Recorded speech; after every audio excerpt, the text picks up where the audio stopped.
16 अप्रैल 1987 को Swedish radio में एक खबर आई जिसने भारत के सबसे ताकतवर प्रधानमंत्री को रिजाइन करने पर मजबूर कर दिया। खबर को प्लांट करने के पीछे नाम आता है एक राजा का, राजा जो भारत का डिफेंस मिनिस्टर था। ऐसा मिनिस्टर जो अपने ही प्रधानमंत्री के खिलाफ था, उस प्रधानमंत्री के जिसके पास इतिहास की सबसे बड़ी मेजॉरिटी थी, वो मेजॉरिटी जो मां की शहादत से मिली थी और एक इटालियन दोस्त के खाते में मिले पैसों की वजह से गंवानी पड़ गई। तो ये है biggest scams of India series का तीसरा वीडियो, जिसमें हम बात करेंगे बोफोर्स स्कैम की, जिसे मदर ऑफ ऑल स्कैम्स भी कहा जाता है। बोफोर्स कहने को तो बहुत सिंपल स्कैम है, लेकिन ये स्कैम तब सामने आए जब दो खास दोस्त एक दूसरे के कट्टर दुश्मन बन गए, राजीव गांधी और उनके फाइनेंस मिनिस्टर विश्वनाथ प्रताप सिंह। इन दो मेन कैरेक्टर के अलावा कहानी में कई सारे की कैरेक्टर्स हैं, जैसे Amitabh Bachchan, Hinduja brothers, Win Chadha, Ottavio Quattrocchi, Arun Nehru, Arif Mohammed Khan, CBI, Swiss bank, Babri Masjid, Mir Jafar, Jaichand और 155 mm की हॉवित्जर गन, जिसने कारगिल की जीत में सबसे अहम भूमिका निभाई।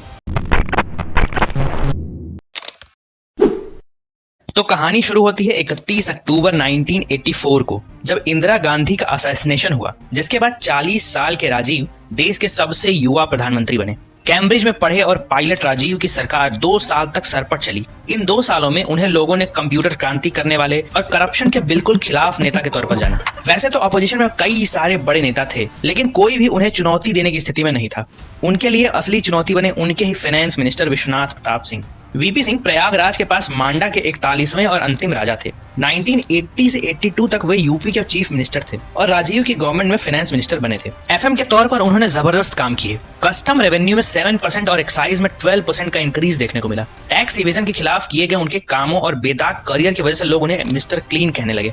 उनकी पावर, प्रेस्टीज और पॉपुलैरिटी तीनों बढ़ी, लेकिन उनके बढ़ते कद से जिस एक आदमी को दिक्कत थी वो थे खुद राजीव गांधी। राजीव गांधी ने जनवरी 1987 में वीपी सिंह को फाइनेंस मिनिस्टर से हटाकर डिफेंस की जिम्मेदारी दे दी। लॉजिक ये दिया गया कि रक्षा जरूरतों को पूरा करने के लिए ऐसे ही व्यक्ति की जरूरत है, लेकिन असली वजह थी वीपी सिंह का बढ़ता हुआ कद और उनकी एंटी करप्शन पॉलिसीज से परेशान वो परिवार जो डिफेंस की डील्स कराया करते थे। 6 फरवरी 1987 को इन्फोर्समेंट डायरेक्टोरेट के डायरेक्टर भूरेलाल जी ने रेवेन्यू सेक्रेटरी विनोद पांडे को एक नोट भेजा, जिसमें लिखा था कि उन्होंने अपनी अमेरिका विजिट के दौरान फेयरफैक्स नाम की एक स्पाइंग कंपनी को टैक्स इवेजन और फॉरेन करेंसी एक्सचेंज के मैटर्स को इन्वेस्टिगेट करने का काम दिया है। ये वही कंपनी थी जिसने मशहूर वाटरगेट स्कैंडल को इन्वेस्टिगेट किया था। क्योंकि अब वीपी सिंह फाइनेंस मिनिस्ट्री में नहीं थे, भूरेलाल जी को ईडी डायरेक्टर के पद से हटा दिया गया। वीपी सिंह ने फाइनेंस मिनिस्टर को एक नोट लिखकर बताया कि भूरेलाल को फेयरफैक्स वाला काम उन्होंने ही दिया था। इस चिट्ठी को डिलिबरेटली लीक कर दिया गया। वीपी सिंह पर सरकार गिराने की साजिश के आरोप लगने लगे। उनकी छवि को मिस्टर क्लीन से देश की आजादी के खिलाफ पेंट कर दिया गया। राजीव गांधी और वीपी सिंह के बीच दरार अब खुलकर सामने आ चुकी थी, लेकिन बोफोर्स का नाम अभी तक कहीं नहीं आया। 31 मार्च 1987 से चीजें बहुत तेजी से बदलने लगी। वीपी सिंह, जो कि राज्यसभा में लीडर ऑफ अपोजिशन थे, उन्हें पार्लियामेंट में घेरने की कोशिश की गई और उन्हें पूरी तरीके से साइडलाइन कर दिया गया। And at last Rajiv Gandhi ने फेयरफैक्स इशू को इन्वेस्टिगेट करने के लिए 2 सुप्रीम कोर्ट जजेस का एक कमीशन बना दिया और 6 अप्रैल 1987 को वीपी सिंह कमीशन के सामने पेश हुए।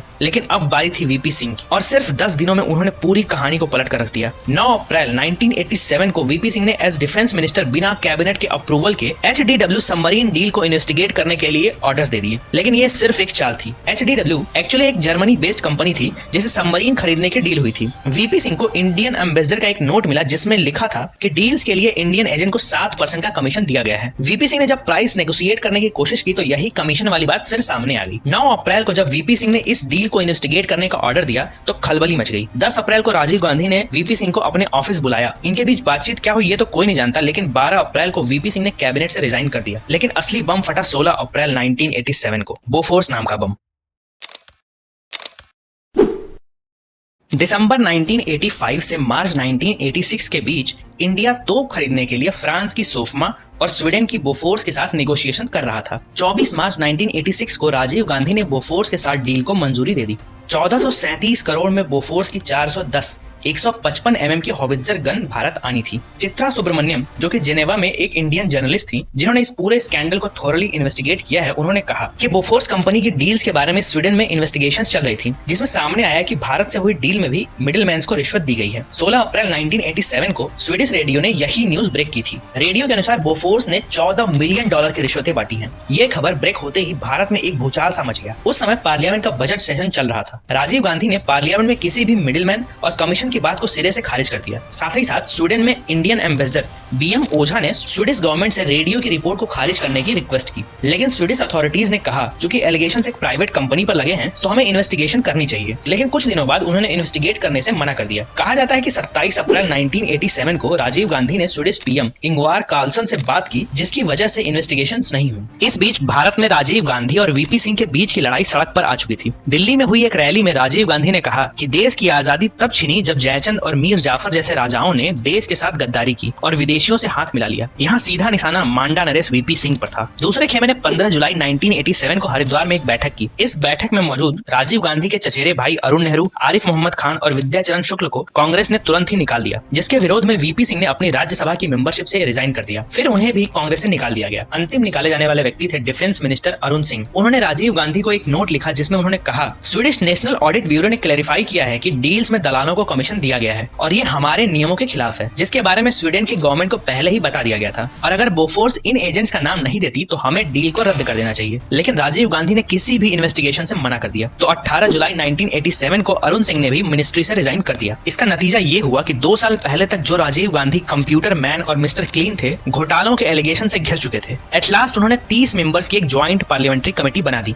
जो बोफोर्स केस को इन्वेस्टिगेट करेगी। इससे पहले कि ये जीपीसी उन्हें क्लीन चिट देती, एक और धमाका हुआ। 23 अप्रैल 1988 को चित्रा सुब्रमण्यम ने एक स्टोरी ब्रेक की। बोफोर्स डील में करोड़ों की रिश्वत पिटको नाम के एक स्विस अकाउंट में ट्रांसफर हुए थे, जो कि गोपीचंद हिंदुजा नाम के एक आदमी का था। गवर्नमेंट ने तुरंत ही क्लैरिफाई किया कि इस ट्रांसफर का बोफोर्स डील से कोई भी लेना देना नहीं है। लेकिन अंतिम बम फटना अभी बाकी था, जो तब फटा जब चित्रा सुब्रमण्यम के हाथ मार्टिन अडोयो नाम की एक आदमी की डायरी लगी। मार्टिन बोफोर्स कंपनी का हेड था जब ये डील हुई थी। उस डायरी में कोड वर्ड्स में कई सारे ट्रांसफर की जानकारी मिली। इस डायरी से 3 कंपनीज का पता चला, गोपीचंद हिंदुजा की पिटको, विन चड्ढा की स्विस्का और एक अननोन बंदे की कंपनी एई सर्विसेज। यही एई सर्विसेज राजीव गांधी से सीधे सीधे जुड़ती है। इस बीच 2 नई चीजें और पता चली। पहली, 15 मार्च 1986 में जब राजीव गांधी स्वीडन की यात्रा पर थे, तब उन्होंने स्वीडिश पीएम कार्लसन से कहा था कि तोपे तो बोफोर्स से ही ली जाएंगी। फ्रांस की जिस सोफमा कंपनी से डील की नेगोशिएशंस चल रही थी, उनका कोई अर्थ नहीं था और क्योंकि राजीव गांधी के पास उस समय डिफेंस का चार्ज भी था, एलिगेशन सीधे सीधे राजीव गांधी पर लगने लगे। साथ ही साथ अमिताभ बच्चन और उनके भाई पर भी कुछ एलिगेशंस लगे। अमिताभ बच्चन उस समय इलाहाबाद सीट से सांसद थे। एलिगेशंस के बाद उन्होंने इलाहाबाद सीट से रेजिग्नेशन दे दिया और वीपी सिंह फिर से गेम में वापस आ चुके थे। उस समय तक वीपी सिंह करप्शन के खिलाफ सबसे बड़ा फेस बन चुके थे। धूमधाम से इलाहाबाद बाई इलेक्शन जीत गए। अंततः राजीव गांधी को भी रिजाइन करना पड़ गया। 1989 में जनरल इलेक्शंस हुए, जिसमें 404 सीट जीते हुए राजीव गांधी की कांग्रेस 197 सीट्स पर सिमट गई और वीपी सिंह की अगुवाई में बना जन मोर्चा 146 सीट जीत गया। वीपी सिंह ने एलिगेशंस लगाए कि राजीव गांधी ने लोटस नाम के स्विस अकाउंट में रिश्वतें ली हैं। इलेक्शंस के बाद वीपी सिंह ने बीजेपी और लेफ्ट के समर्थन से सरकार बना ली और खुद पीएम बन गए। उन्होंने बोफोर्स केस को सीबीआई को दे दिया, लेकिन 1 साल बाद ही बाबरी केस की वजह से बीजेपी ने अपना समर्थन खींच लिया और सरकार गिर गई। लेकिन बोफोर्स केस का अहम खुलासा इंडिया में नहीं, स्विट्जरलैंड में हुआ। पता चला कि तीसरी कंपनी एई सर्विसेज ओटावियो क्वात्रोची की है। जब बोफोर्स स्कैंडल सामने आया,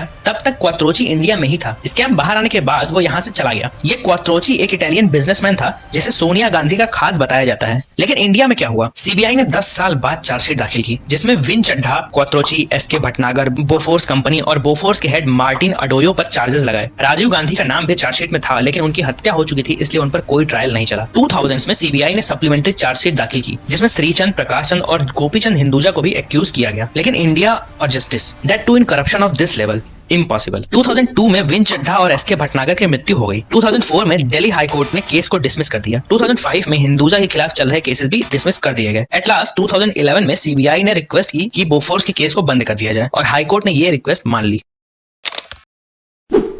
देखो यार, इंडिया में या वर्ल्ड में कहीं भी स्कैम्स होना कोई नई बात नहीं है। इट्स जस्ट कि स्कैम के बाद क्या होता है। इस सीरीज के पहले वीडियो में मैंने बताया कि कैसे एक आदमी जिसके ऊपर आर्मी के साथ स्कैम करने के एलिगेशंस थे, उसे ही डिफेंस मिनिस्टर बना दिया गया। हमारे यहाँ स्कैमर्स को अवॉर्ड करने की एक परंपरा है। बोफोर्स में भी आज तक किसी को नहीं पता कि कोई मिडिलमैन था या नहीं, और था तो कौन था। और सजा अगर हो पाती तो अदालतों में 5 करोड़ केसेस आज भी लटके हुए नहीं होते। So that's all from my side. आप राजीव गांधी, बोफोर्स, स्कैम्स के बारे में क्या सोचते हैं मुझे कमेंट्स में जरूर बताना। मिलते हैं नेक्स्ट वीडियो में। हर हर महादेव।